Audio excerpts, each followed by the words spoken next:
to end.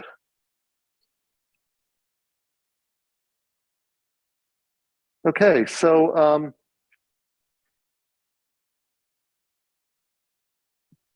tab over here. All right, so next week is when we start with Arena in Lab 5. So if you're interested in downloading Arena, it's a recommended way of having it on your own computers. Of course, the Arena is also available on the lab machines. If you're using them, it's available in Brickyard 214. Yeah.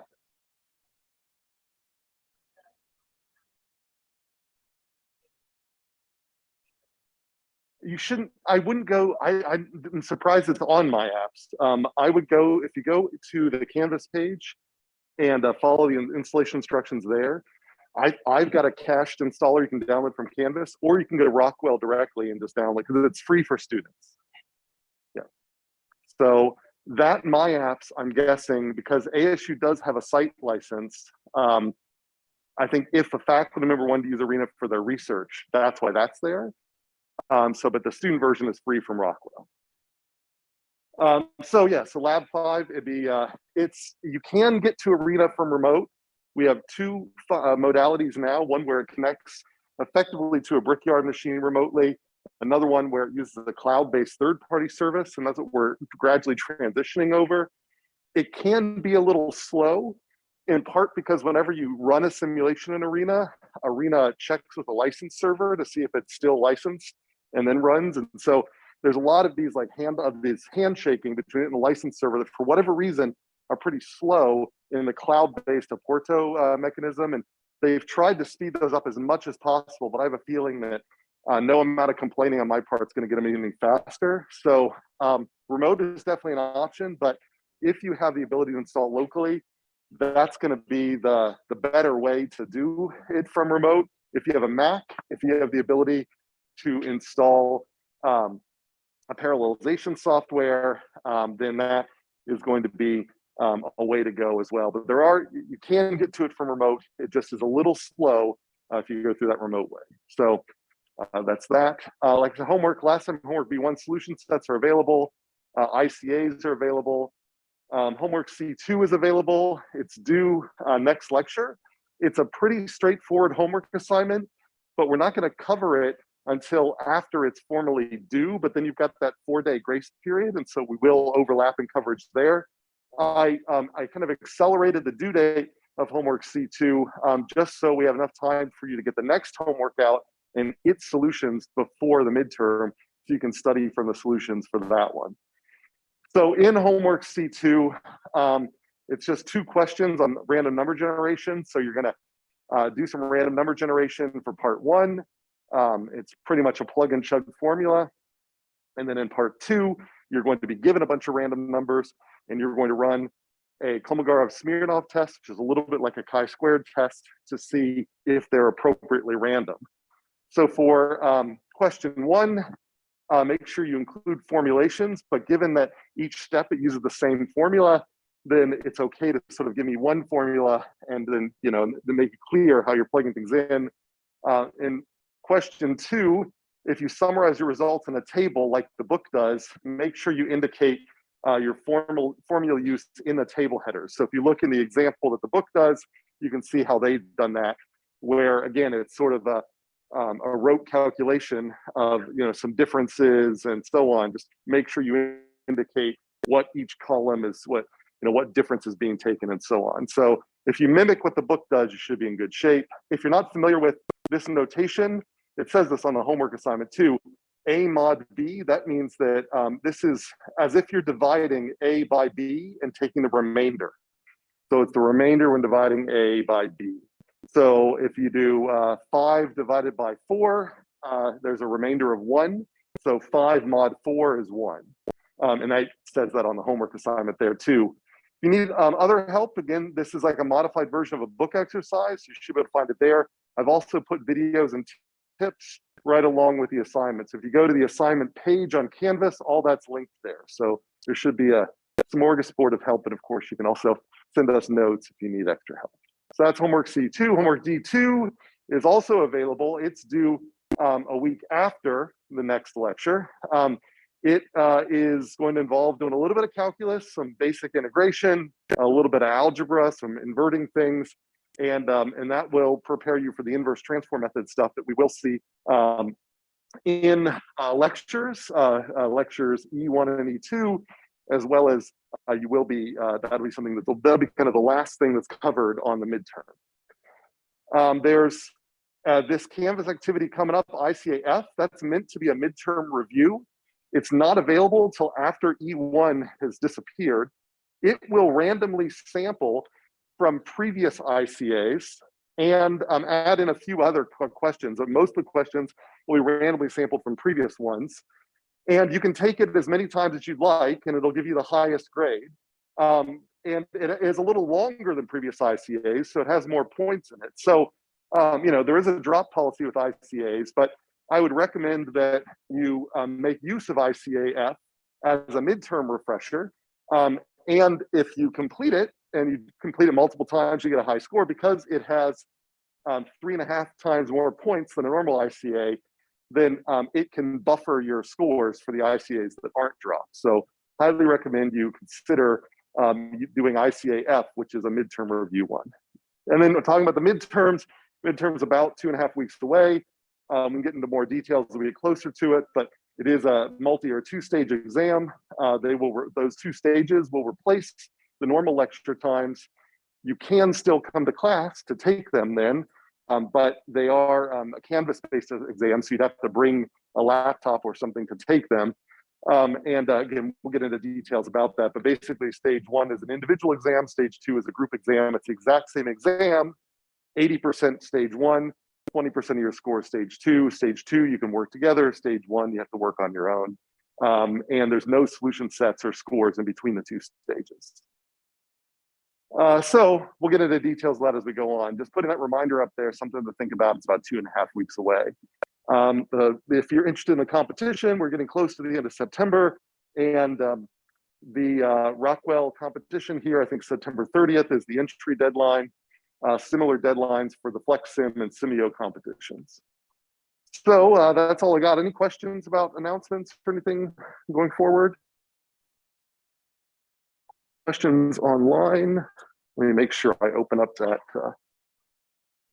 poll for these online questions as well.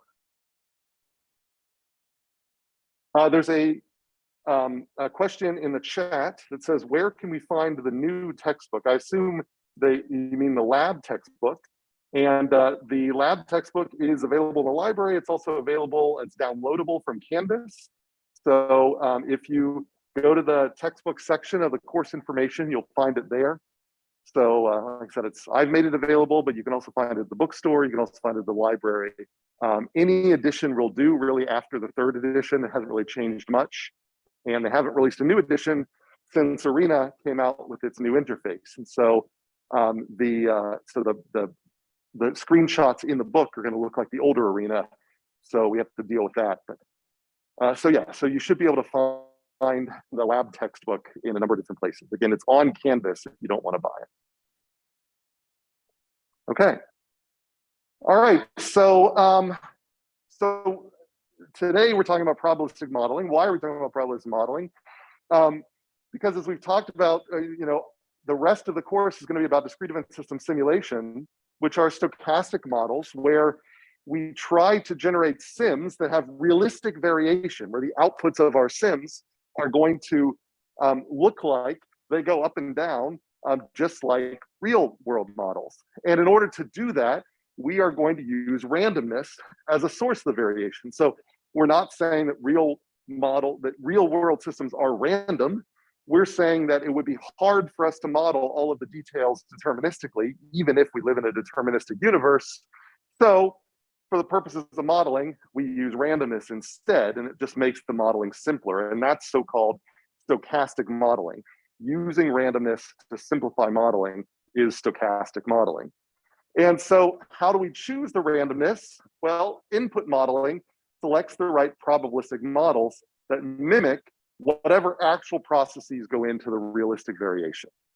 So that's one perspective. The other perspective you can view is that we have a lot of uncertainty because we just don't know all of those details out there. And uncertainty is a source of randomness. And so from that perspective, our knowledge of the real world necessarily requires us to use randomness because that's how uncertainty shows itself. So regardless of what philosophical stance you're taking here, either we're using randomness to make modeling more convenient, or because it's impossible for us to have certainty, we're adding noise because that really does not match our understanding of the world. It's a basic simplistic understanding of how the world works plus noise.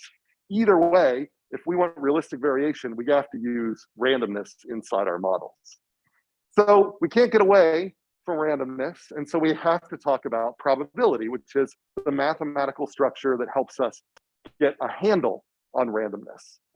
And probability theory is a branch of what's called measure theory.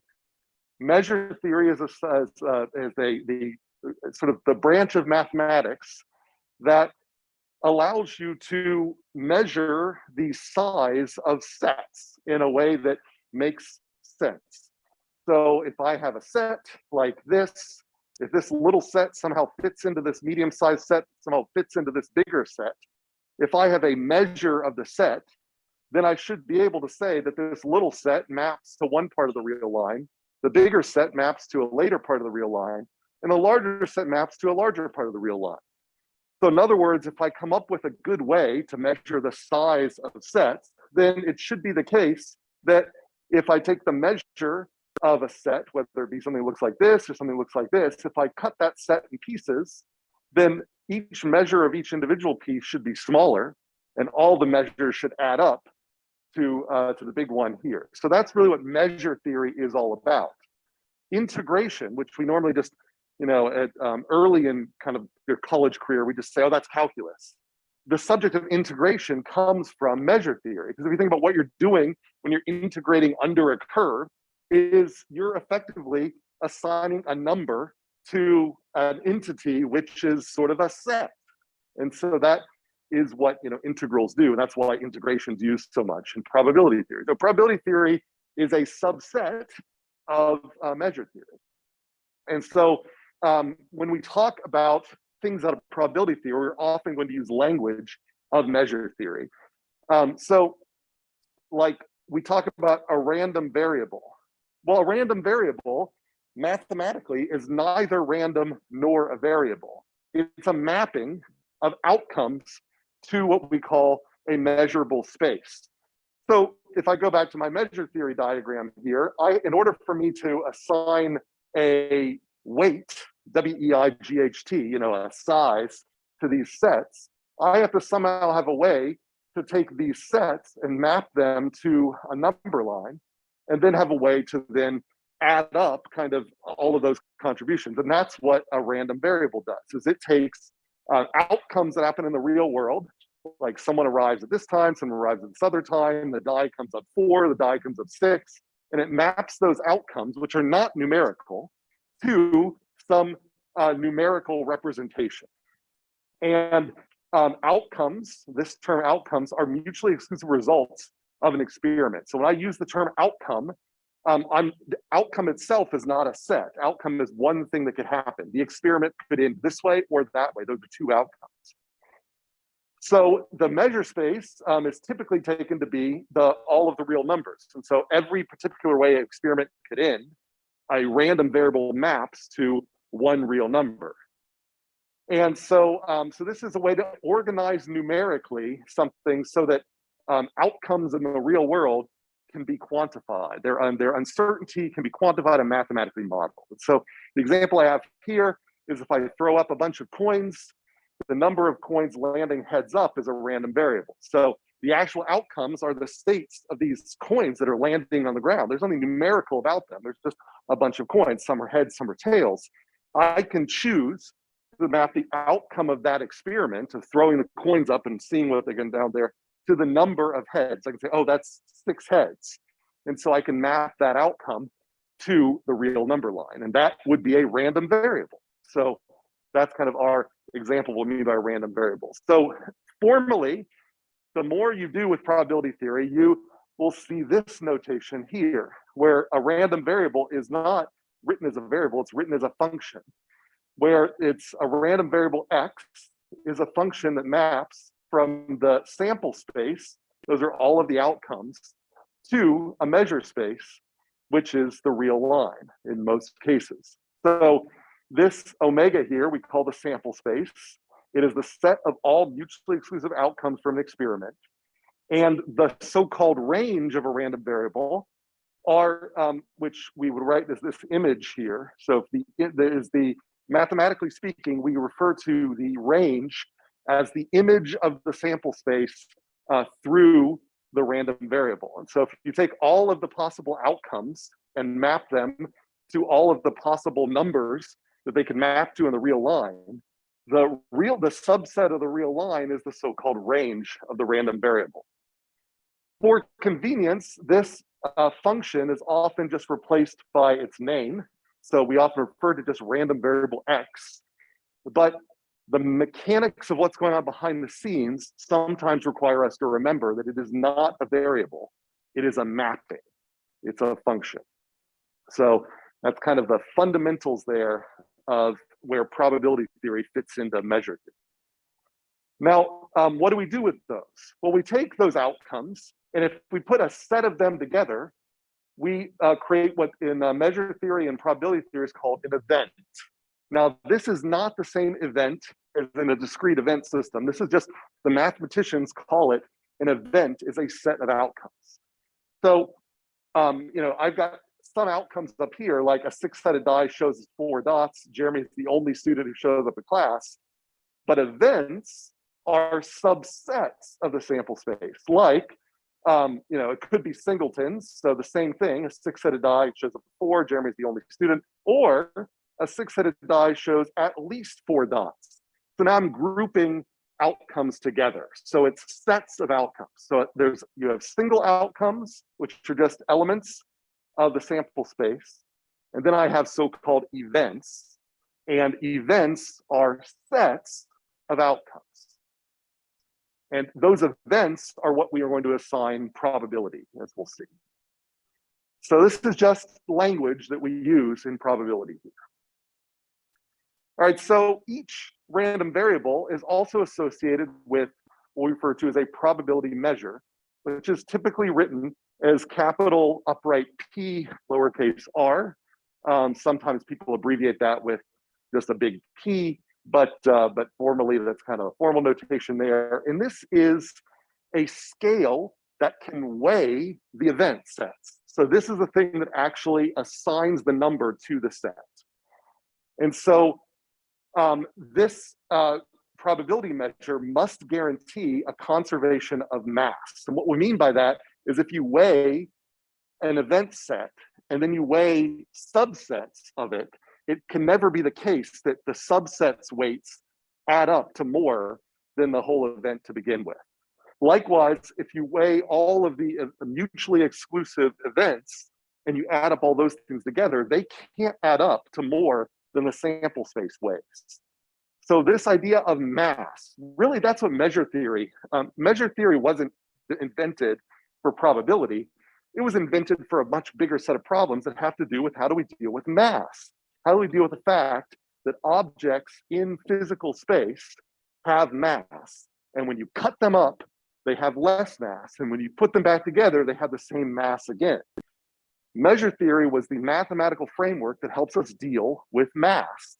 And probability is just an analog to that. So when you think about, well, how do I conceptualize probability? In your head, you should think of it mechanically. Probability is a mass. And that's where terms like density come up. We talk about the density of this table. That will be a direct analog to probability density, which we'll get to here very shortly. So probability is a scale that can weigh events. Event weights are the sum of their outcome weights, and the weight of the entire sample space omega is always 1. So we just normalize the weight of the universe to be 1. And the weight of any event is non-negative, the same way the weight of anything in physical space is non-negative.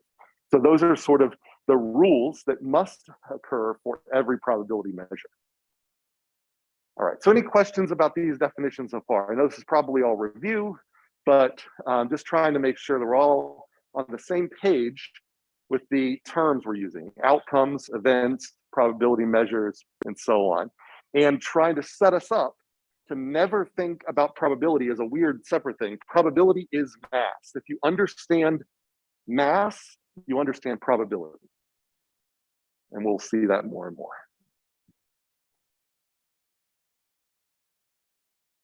There was a question online about the group portion of the exam. Is it only in we'll get into the exam details, but in the group portion of the exam, stage 2, you will be able to meet outside of class, just as long as you're meeting only with people currently enrolled in this class. And so stage 2 of the exam, you'll be free to take it wherever you want.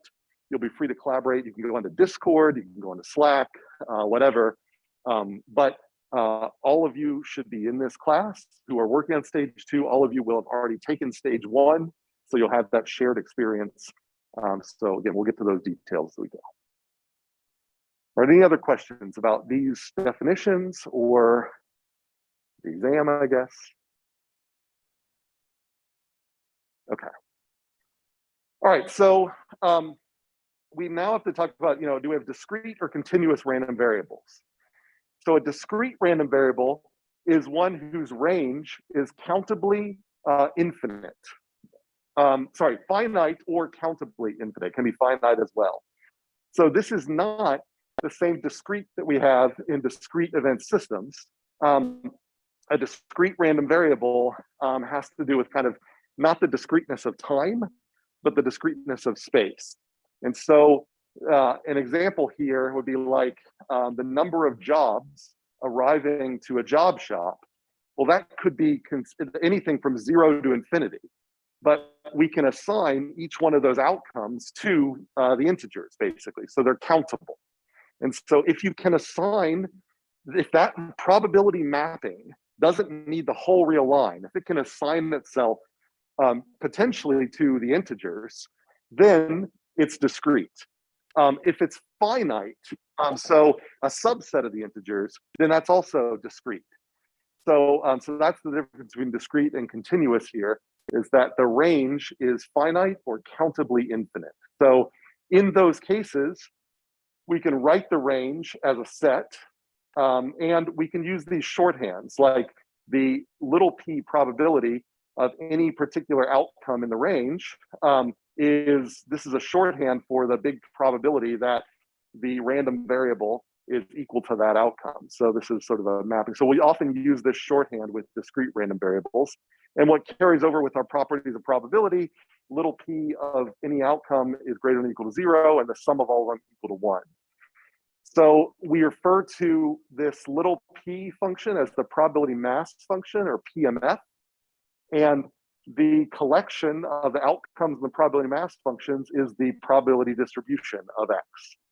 So probability mass is associated with discrete random variables. And like I said, a job shop here, we could assign a probability to each one of these. 0 jobs arrived this week, 1 arrived this week, 2 arrived this week.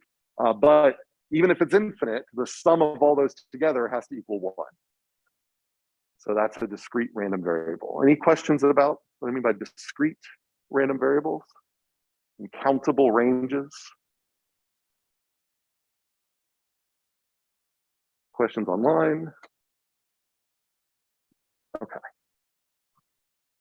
All right, so another example of that. So 6-sided die, x, that random variable represents the number of spots face up on a die after a toss.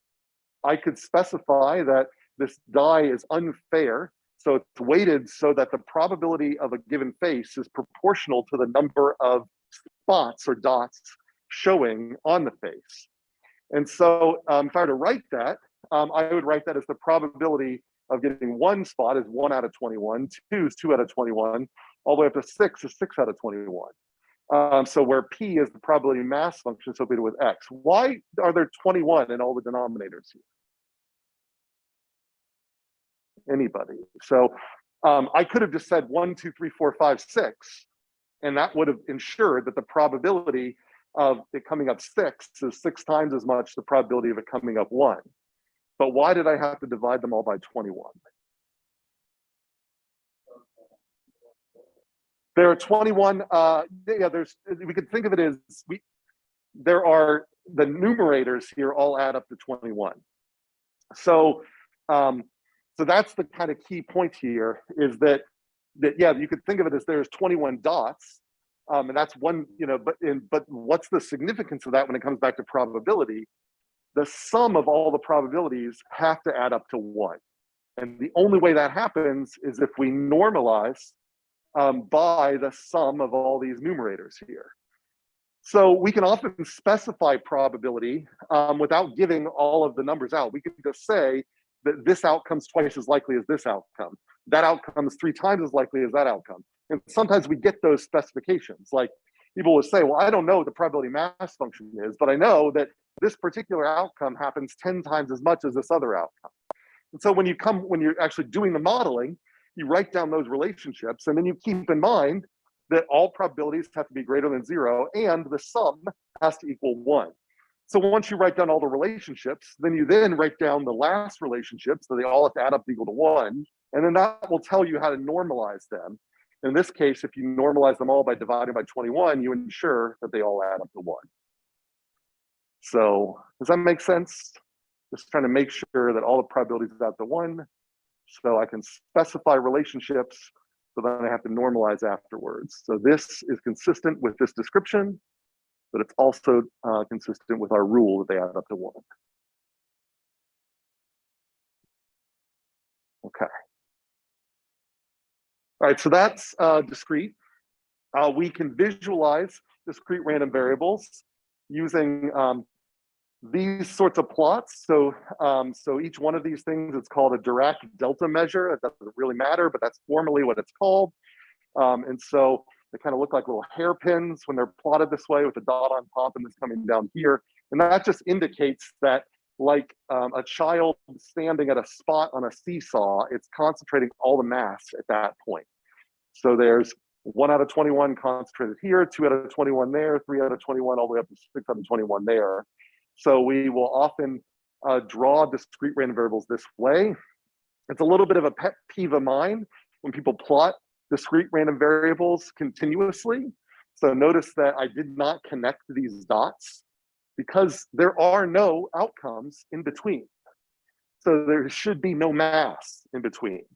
So there's only outcomes 1 through 6. So I wouldn't draw a line connecting these, because that would indicate that there might sometimes be a 1.5 outcome or 1.4 outcome. So when you plot discrete random variables, you typically plot them with stem plots like these, or like I say, with Dirac delta measure. That's another way to sort of formally say it. So each one of these is a measure. But stem plot. So if you're going in a MATLAB or whatever, you would use a stem plot to plot a probability mass function. Do not do a generic plot that interpolates, because it's totally different. Okay, so questions about any of that? All make sense? Discrete random variables?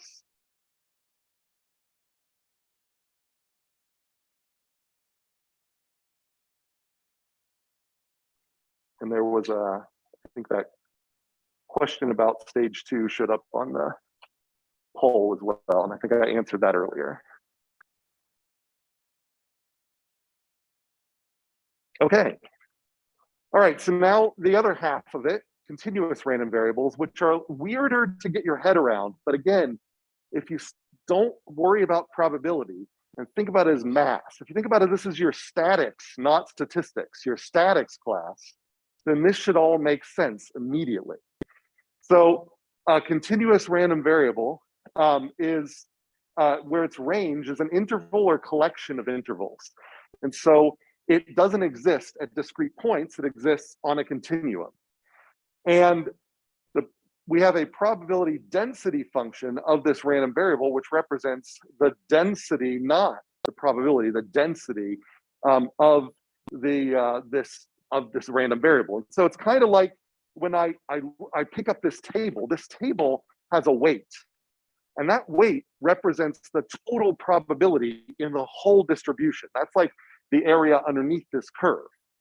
But if I were to sort of look at a particular point or slice of this table, I wouldn't weigh a slice. I would talk about its density. I would say for every inch I add to this table, how much heavier does it get? And so that tells me about its density. So density is very different than probability or than mass. So and I'll give these examples here in a second, even though this table might weigh, I don't know, 30 pounds, the density has a totally different unit. Because remember, the density might be in pounds per square inch if it's a linear density, or sorry, if it's a area density, it might be in pounds per linear inch if it's a linear density. And the density could be greater than 30. Even though the table is 30 pounds, the density at any particular point in the table could be 100 pounds per square inch or 100 pounds per linear inch. But that might just mean that farther down the table, the density gets less.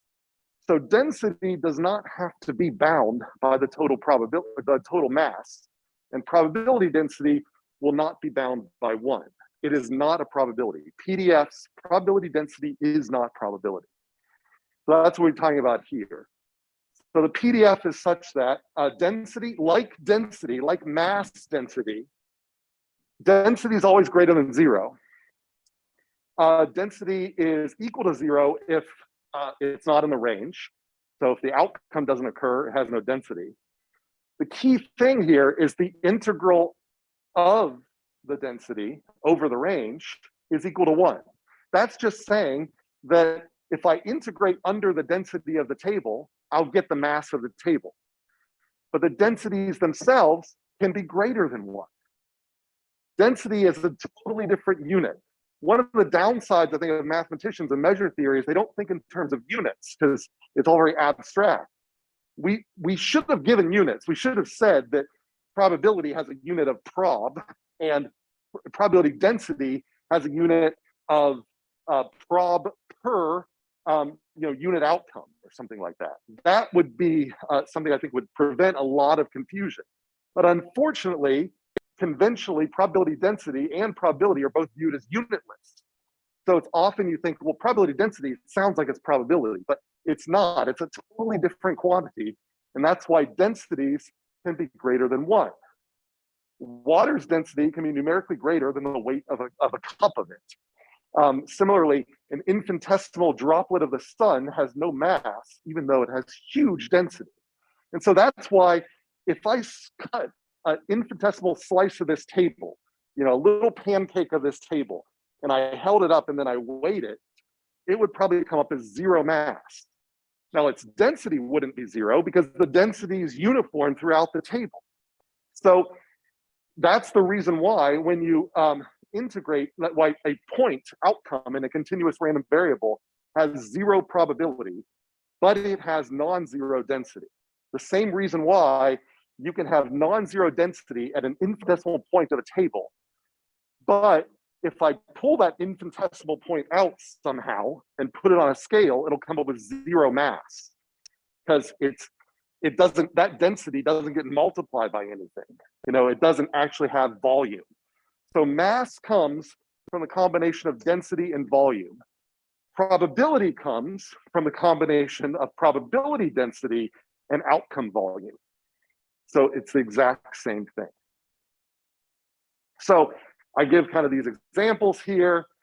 This is a probability density function, and I've got a single outcome at a point, and I've got a range of outcomes. Well, if I mentally think of this as a block that has this shape, where it's going to be heavier on this end because there's more of it, and lighter on this end because there's less of it, that if I take an infinitesimal slice of the block anywhere, the weight of that slice, regardless of where I take it in the block, is going to be equal to 0, even though the density of a slice here is going to be higher than the density of a slice here. But if I cut a sub-block out of it, I would cut this little block in the middle of it, that thing will actually have mass. So that's exactly what's happening with probability density, is that the density at a point is you're taking that density and you're multiplying it by 0 volume and you get nothing out. But if you integrate under the density function across a range, now you've got density times volume and you'll actually get real probability out. So an interval is a weight of a slice. And so that's why we actually get a weight, but an infinitesimal point does not. So you can, any probability density function, you should conceptualize as a block with total weight 1. All right, any questions about that? And it should be all review, but so maybe a little slow. I just want to make sure that, at least we have these issues that, a lot of times students are really stuck thinking that like density has to be less than 1 and so on and so forth, but they're just totally different quantities. Okay. All right, so this example, I could have an exponential random variable, for example, of, a device that inspects, so the lifetime of a device that inspects cracks in an aircraft wing. So how long until this thing fails? That's its lifetime. So this is an example where I might model with an exponential random variable. My constraint would be that its range would have to be non-negative because it's a lifetime. And I might be given its mean as 2 years. And so it might be that it's well described by an exponential random variable. And so this, I don't know when it's going to fail, but I can ask, what's the probability that it will fail between years 3 and 4, or between months 3 and 4, whatever my units are here. So if I ask, what's the probability it will fail at month 3, it's always going to be 0. But if I give it a little bit of volume and say, what's the probability it'll fail between 3 and 4, now we're actually integrating some of that density. And so I can actually calculate the probability that I'll get a failure in that window. So that's an example of something we would model that way. So this mean, though, I specified, we haven't talked about what mean even means yet, and we'll get to that. But I hope when you look at this, if I were to plot the mean there, it starts looking like that would be the place where this block would balance. And that's exactly what mean is. It's the center of mass of a distribution. So we'll get to that in a second. So any questions about this example or about continuous random variables in general? All sort of 380, 385 stuff. Okay. All right, so we've defined probability density and probability mass. So the last important quantity we have to define that we're going to use a lot in this class is the CDF, the cumulative distribution function, often written as capital F. Sometimes when we have multiple random variables we're kicking around, it'll have a subscript of the random variable you're referring to. So it might be F sub X, F sub Y, usually with a capital X or Y in that case.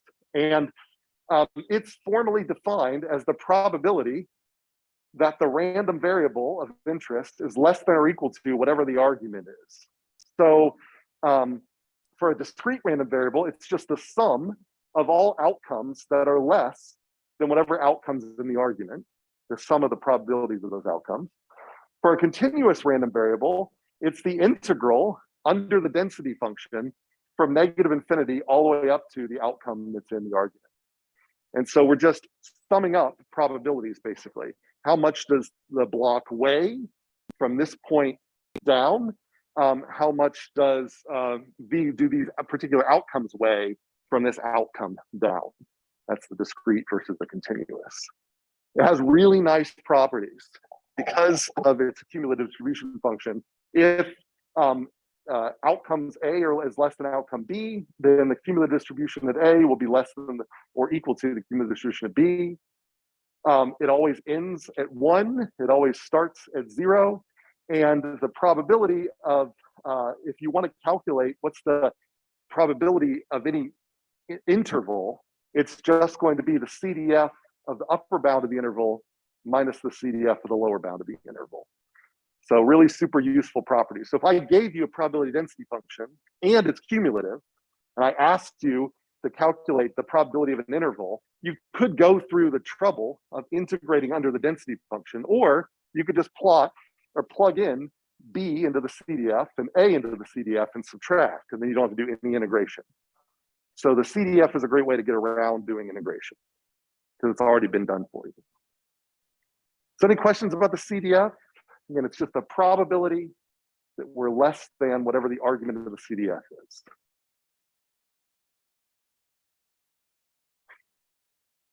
Questions online? All right. So we often represent CDFs visually. When we do so, for discrete random variables, we usually use stair plots for this, for the same reason we use stem plots to do probability mass functions. So I've got my die problem from earlier with 1 over 21 up through 6 through 21 for the probability masses. The cumulative distributions, it starts out 1 over 21, but then it starts adding. 1 plus 2 is 3, 3 plus 3 is 6, 6 plus 4 is 10, 10 plus 5 is 15, 15 plus 6 is 21. So as expected, it's 0 to the left of the first outcome, and it's 1 at the last outcome and everything to the right of it. And so it has this non-decreasing shape.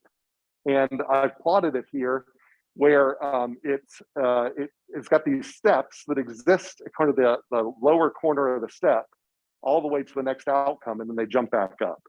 So this is the traditional way we would plot a CDF for a discrete random variable, with these stair plots that have that are filled in on the lower side of the step, or sort of the beginning of the step, and are open at the end of the step. So any questions about that? Pretty clear. CDF plotted that way. Again, I don't ever plot a discrete CDF continuously. If it's a CDF of a discrete random variable, it needs to be plotted with a stair plot. All right. So one of the cool things we can do with a CDF is if I have the CDF here, and I already sort of talked about this in lab 3, if I draw a random number uniformly distributed between 0 and 1, graphically, wherever that number lands on the y-axis, I can then map it down to an outcome. And by doing so, I can generate whatever probability mass function I want. This is a so-called inverse transform method that we're going to learn about in lecture E2 and kind of lecture E1 as well. And so this idea here allows me to take a readily available source of randomness in the computer, uniform random numbers between 0 and 1, and turn them into any discrete random variable I want. The same way a board game would turn a die roll into outcomes based on a rule set that's on a card, where, you know, if the die is above 10, you do this. If it's between 8 and 10, you do this, and so on and so forth. This gives me a quick way to do that for any arbitrary probability mass function. And once you have the CDF, you use what's called the inverse CDF, and you can generate those outcomes. And you're guaranteed that the outcome of that will have a probability mass that matches as desired. So that's what we'll talk about in lecture E2. That's one of the cool things we can do with CDFs. For continuous random variables, the CDF, again, is the integral from -infinity to x. So in this case, here's an exponential CDF. Exponentials have 0 mass, 0 density to the left of the axis here. So it just rises up like and then eventually rounds out at 1. So it starts at 0, gets to 1, and it's non-decreasing as expected. Likewise, as we'll learn, if I wanted to draw an exponential random variable, if I just invert the CDF, if you give me the CDF, and then you draw a random number between 0 and 1, I can plot, or I can take the inverse of that, and the resulting output will be exponentially distributed. So I can draw from exponentials, even though the computer only generates uniforms. And that's one of the reasons why we see, you know, so many CDFs in this class, is that a CDF is a gateway for us to draw any random variable that we want. Okay, so questions about any of those things? A lot of the definitions here: PDFs, CDFs, PMFs. Everything seemed clear. Okay. All right, so last thing we need to talk about is moments. And so I said we'll define mean in a moment. It's kind of a pun referring to this sort of expected value. So the expected value here, it looks like an arbitrary definition, like, but for a discrete random variable, it's just you take all of the outcomes in the range and you multiply each outcome by its probability, and you sum all of those things up. For a continuous random variable, it's a similar idea. You take all of the outcomes from negative infinity to infinity, you multiply them by their density, and you take the area underneath that curve. And so this is our formal definition of the expected value. Where does this come from? Well, it is, again, the center of mass of the distribution. So in statics, if you were given if you said like there are 6 children and they're standing on a seesaw, and here's the weights of all those 6 children, where would you put the fulcrum of the seesaw to balance them? You would calculate this. This would be the distance a child was from a random point, an arbitrary point on the seesaw, and this would be the mass of that child. And if you summed up all of those things together, each one of these, it's like a moment, right? Force times distance is a moment. Then if you sum up all those, you get the center of mass of all of those children, and that's what the mean is. Likewise, with a continuous random variable, if I want to figure out where the center of mass of this table is, and you tell me the density of this table, and that density, it might for some reason be denser here than it is over here. If I take each density and multiply it by their distance to some arbitrary point on the table, and take the integral underneath that, it tells me where I can put a balance, so I can set this table up on it and it'll balance. So that's what the center of mass is. So we refer to it as the mean, we refer to it as the first moment, or the first, well, we don't say first central moment, but the mean of the first moment of that. And I'm just drawing out what I'm saying here. So here's an exponential PDF, probability density function. There's where its mean is. If I were to imagine a block of uniform density that was cut into this shape, then that point is where I would balance underneath it. So you can see that the extra mass to the left of this point is balanced out by the tiny little bit of mass that is way out here, like a lever. And so, so there's leverage of these points here. Sometimes we use the term statistical leverage when we refer to outliers. Outliers have statistical leverage. What that means is that an outlier is going to change the mean. So means, we know, are very sensitive to outliers. So, and what that means is that you might have one point that's way over here, and it may not occur very often, but it has such a long distance from all of the others that when it does occur, it sort of affects the fact that it can occur is going to shift the mean in a way that is probably not useful. So that's what we mean by statistical leverage. It's identical to leverage in the physical world. All right, so does that make sense what I'm saying here? So mean is just the center of mass. I should be able to show you a probability density function, and your mental model of how mass works should allow you to guess where the mean is, even if you haven't done the math. All right, does that make sense? Are we good with that? All right. So we can also define what we call higher order moments. And all we're doing is we take the exact same definition, but we put an exponent on the outcome. So the second moment, for example, of a discrete random variable is going to be the probability times the square of each one of its outcomes. The third moment is the cube, and so on.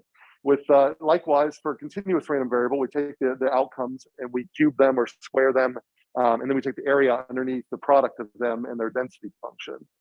And so these moments give us tools for calculating other things that are meaningful, like, for example, the variance. So the variance of a random variable, which captures the spread of that random variable, formally is defined as this ugly thing. It's the expected value of a new random variable formed by taking the current random variable minus its mean, and that whole thing, those differences, squared. The expected value of that is the so-called variance, which can measure the spread. Mathematically, we can, instead of writing this ugly thing, we can actually write identically the second moment minus the square of the mean. And that will give me the exact same thing. So it's usually much easier to calculate moments, second moments, than central moments.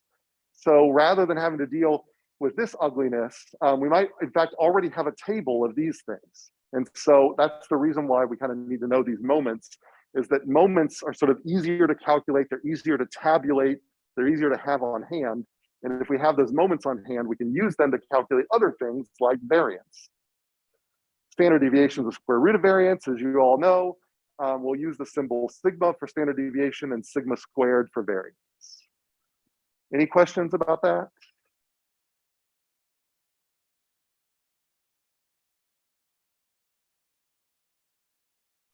Okay. All right, so let's do let's do an attendance question here. So I'll put that, I can find, I have the hardest time for finding my mouse when I'm connected to this projector for some reason.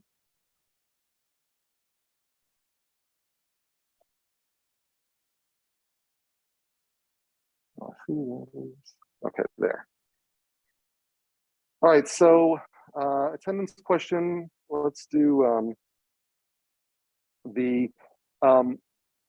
what is the center of mass of a random variable? So what's another name for the center of mass of a random variable?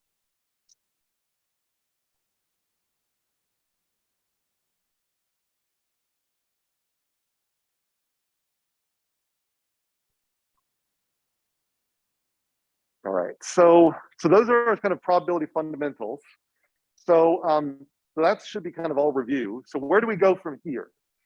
So we're going to go from here is we're going to turn these static definitions of random variables into definitions of what we call random processes.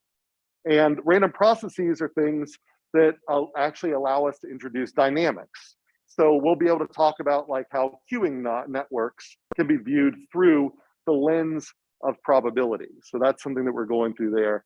And that's going to be really important because a lot of things we simulate look a lot like queuing networks. We're also going to say, all right, so what are the most common distributions that we use in modeling and how do we choose them? So I mentioned, we might use an exponential. Well, how do we know we need an exponential? Why don't I use a Weibull for that? So we need to build up our intuition to when is a normal distribution the right choice, when is an exponential the right choice, when is a uniform the right choice, and so on. And we need to do that not only for continuous, but also for discrete. When is the binomial variable the right choice? When is a Poisson the right choice, and so on? And how do they all relate to each other? How does a Poisson discrete random variable relate to an exponential continuous? And that's going to be really important as we sort of conceptualize what's going on in our simulation models. That's kind of where we're going. And that's actually all I've got for you today. So that last attendance question I gave you a couple of minutes ago, that will be the attendance question for the day. So if you don't have any questions for me, that's all I got for you. Otherwise, happy to take questions. Are there any questions?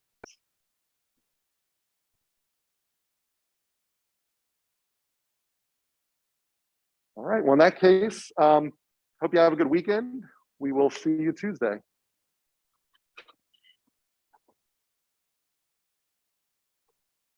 Any other questions online?